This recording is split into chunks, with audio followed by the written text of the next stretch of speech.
പ്രണയത്തിലുള്ള ഒരു വിശ്വാസം ഉണ്ടല്ലോ, ഫെയ്ത്ത് ഓഫ് ലവ്, അതിപ്പോ ഏതവസ്ഥയിലുണ്ട്? എനിക്ക് പ്രണയത്തിൽ ഭയങ്കര വിശ്വാസമാണ്. I am a hopeless romantic person. Hopeless എന്ന് പറയുമ്പോ എന്ന് വെച്ചാൽ ഞാൻ ഭയങ്കരമായിട്ട്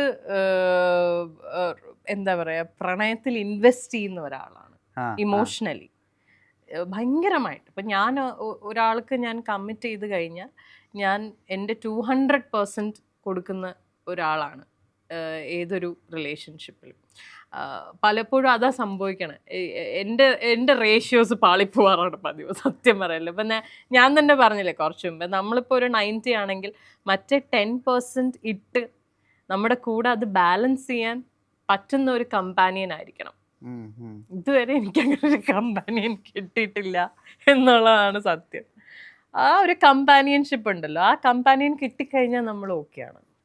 ആര്യ, ഈ ഇപ്പോ നമുക്കൊരാളെ തെരഞ്ഞെടുക്കണം എന്ന് വിചാരിക്കുക, അല്ലെങ്കിൽ നമുക്ക് വീണ്ടും ലവ് സംഭവിക്കുമോ, അങ്ങനെയൊക്കെ ആകുലതകൾ തോന്നിയിട്ടുണ്ടോ? അതിങ്ങനെ ഓർഗാനിക്കായിട്ട് നടക്കട്ടെ, അങ്ങനെ അത്ര? അല്ല, ആക്ച്വലി എന്താ പറയുക, ഇപ്പം ഞാൻ ഒരു നമുക്ക് ഈ എല്ലാവർക്കും ലൈഫിലൊരു സാച്ചുറേഷൻ പോയിന്റ് ഒക്കെ എത്തുമെന്ന് പറയില്ലേ. ഞാൻ ശരിക്കും പറഞ്ഞാൽ എനിക്ക് ഞാൻ റിലേഷൻഷിപ്പിൻ്റെ കാര്യത്തിൽ കുറച്ച് സ്റ്റുപ്പിഡ് ആയിട്ടുള്ള ആളാണെന്ന് എനിക്ക് എപ്പോഴും തോന്നാറുണ്ട്. പൊതുവേ ഇങ്ങനെ ഒരു അഭിപ്രായം നാട്ടുകാർക്കുണ്ട്. എൻ്റെ റിലേഷൻഷിപ്പ് ചോയ്സസ് ഭയങ്കര പൊട്ടയാണെന്നുള്ളത്.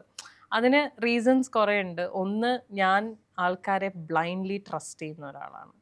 പെട്ടെന്ന് ട്രസ്റ്റ് ചെയ്യും. ഞാൻ നേരത്തെ പറഞ്ഞ പോലെ പെട്ടെന്ന് ഫ്രണ്ട്സ് ആവുന്ന ആളാണ് ഞാൻ. പെട്ടെന്ന് സൗഹൃദങ്ങൾ ഉണ്ടാക്കുന്ന ഒരാളാണ് ഞാൻ. ബ്ലൈൻഡ്ലി ട്രസ്റ്റ് ചെയ്യുന്ന ആളാണ് ഞാൻ ആൾക്കാരെ. And then again another problem is emotional investment. എൻ്റെ സൈഡിൽ നിന്ന് അത് കുറച്ച് ജാസ്തിയാണ്. അത്ര ഒന്നും ഒരിക്കലും ഒരാളും ചെയ്യരുത് ശരിക്കും പറഞ്ഞാൽ. ഇങ്ങനെയുള്ള പ്രശ്നങ്ങളാണ് എന്നെ എപ്പോഴും കൊണ്ട് കുഴി ചാടിക്കുന്നത്. ഇത്രയൊക്കെ നമ്മൾ ചെയ്യുമ്പോൾ എന്താ പറയുക, നമ്മുടെ എക്സ്പെക്റ്റേഷൻസും ഭയങ്കര പീക്കായി പോകും. നമ്മൾ തിരിച്ചും അത് പ്രതീക്ഷിക്കും ഈ പറയുന്ന പോലെ. പിന്നെ ഒരു പരിധിവരെ ഇപ്പം ഞാൻ തന്നെ പറഞ്ഞു, നമ്മൾ അക്സെപ്റ്റ് ചെയ്യണം എന്നൊക്കെ.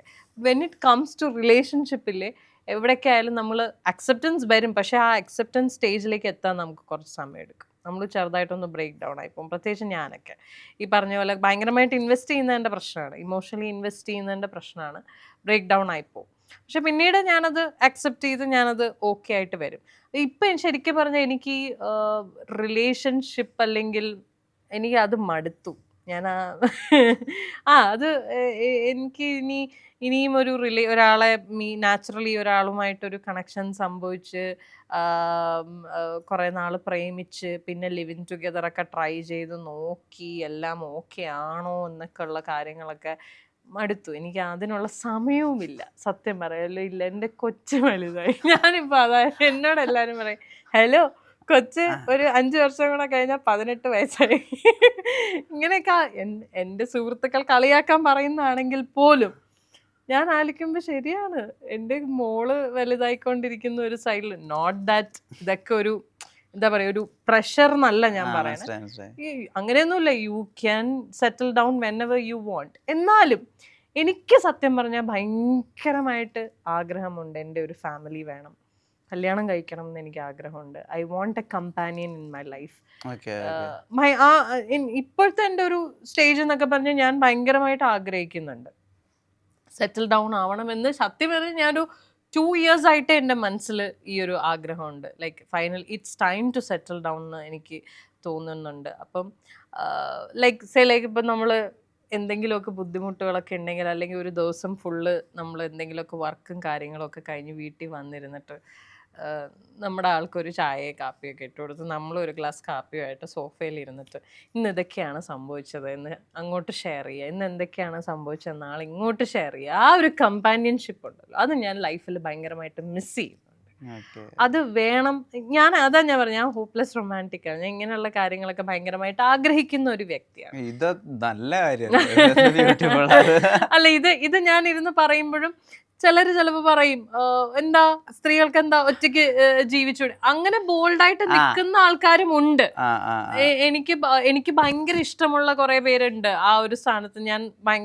ഞാൻ ആരാധിക്കുന്ന കുറച്ച് വുമൻ പേഴ്സണാലിറ്റീസ് അങ്ങനെ വളരെ ഒറ്റയ്ക്കാണെങ്കിലും സ്ട്രോങ് ആൻഡ് ബോൾഡായിട്ട്, they don't want a partner, they don't want a companion, അങ്ങനെയുള്ള ആൾക്കാരും ഉണ്ട്.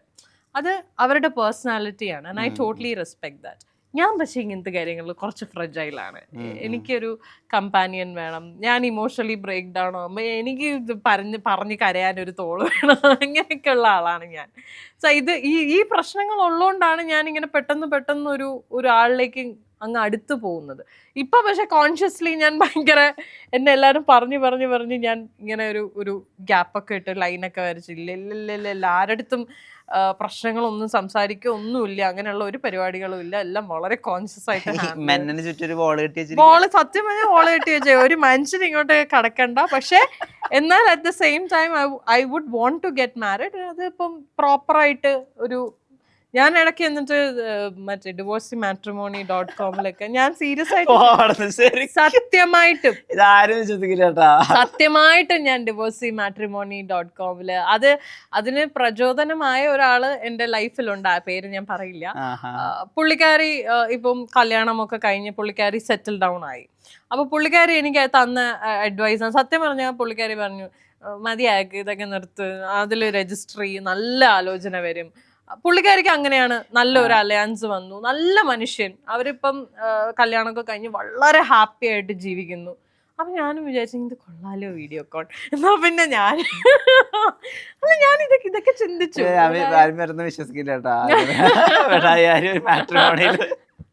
ഞാൻ രജിസ്റ്റർ ചെയ്തിട്ടില്ല, ബട്ട് ഞാൻ സീരിയസ്ലി ഞാൻ ആലോചിച്ചു ചെയ്താലോ. ഞാൻ വീട്ടിലൊക്കെ ചോദിച്ചു, എന്റെ സിസ്റ്ററിനോടൊക്കെ ഞാൻ ഇങ്ങനെ ഇടയ്ക്കിടയ്ക്ക് പറയുന്നു ഈ മാട്രിമോണിയിലൊക്കെ രജിസ്റ്റർ ചെയ്താൽ എങ്ങനെ, എന്താ അഭിപ്രായം ചോദിച്ചിട്ടുണ്ടായിരുന്നു.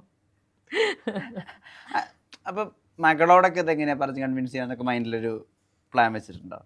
എന്ത് പറഞ്ഞു? അമ്മ ഒന്നുകൂടി കല്യാണം കഴിച്ചാൽ എന്താ നിന്റെ അഭിപ്രായം എന്നൊക്കെ? മോളോടാണോ? അവളോട് ഞാൻ ഇടയ്ക്കിടയ്ക്ക് ചോദിക്കും, അമ്മ ഒന്ന് കല്യാണം കഴിക്കണതിനെ പറ്റി എന്താണ് കുഞ്ഞിന്റെ അഭിപ്രായം? സൂപ്പർ, ഇത്രേ പറയുള്ളൂ, സൂപ്പർ. അല്ല ആക്ച്വലി എൻ്റെ ഇപ്പം മോൾക്കാണെങ്കിലും അവള് കുട്ടിയാണെന്നെങ്കിലും പറയാം, ബട്ട് എന്നാലും അവൾക്ക് ഇഷ്ടമാണ് അമ്മ ഒരു കാരണം അവള് നോക്കുമ്പോൾ അവളുടെ പപ്പ കല്യാണം കഴിഞ്ഞു, സെറ്റിലായി, ഇപ്പൊ ബേബിയായി, അവര് ഹാപ്പിയായി. അമ്മ എപ്പോഴും ഒറ്റയ്ക്കാണ്. അപ്പം അവളുടെ മനസ്സിലും അതുണ്ട്, അമ്മയ്ക്കും ഒരു പാർട്ട്ണർ, ഒരു നല്ലൊരു കമ്പാനിയൻ കിട്ടിയാലുണ്ടെന്നുള്ളത് അവളുടെ.